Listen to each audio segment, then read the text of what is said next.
বিবাহবার্ষিকী উপলক্ষে একটা কেক তৈরি করেছিলাম, সেটাই আপনাদের সাথে আজ শেয়ার করব। এর জন্য প্রথমে গরম জলে গুঁড়ো দুধ গুলে নেব।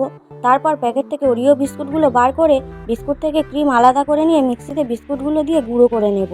একটা পাত্রে বিস্কুটের গুঁড়ো, অল্প চিনির গুঁড়ো ও গুলে রাখা দুধ দিয়ে একটা ঘন ব্যাটার বানিয়ে নেব। তারপর ব্যাটারটিতে এক প্যাকেট ইনো দিয়ে ব্যাটারটিকে ঠিক এই রকম গাঢ় করে নেব। তারপর একটা অ্যালুমিনিয়াম পাত্রে সাদা তেল মাখিয়ে তার মধ্যে এই ব্যাটারটি দিয়ে ভালো করে সেট করে দেব বাটিতে। তারপর গ্যাসে প্রেসার কুকার চাপিয়ে প্রেসার কুকারটা গরম হলে তার মধ্যে বাটিটি বসিয়ে দিয়ে প্রেসার কুকারের মুখ বন্ধ করে গ্যাসের ফ্লেম লো করে দেব। 20 থেকে 25 মিনিট পরে প্রেসার কুকারের ঢাকনা খুলে একটা প্লেটে কেকটা ঢেলে নেব। তারপর একটা কাঁচের বাটিতে ডেয়ারি মিল্ক নিয়ে সেটাকে গরম জলে গলিয়ে নিয়ে কেকের ওপরে ঢেলে দেব। ওরিও বিস্কুটের মাঝখানে থাকা ক্রিমগুলো দিয়ে ফুল বানিয়ে নিয়ে সেগুলো কেকের ওপর দিয়ে দেব।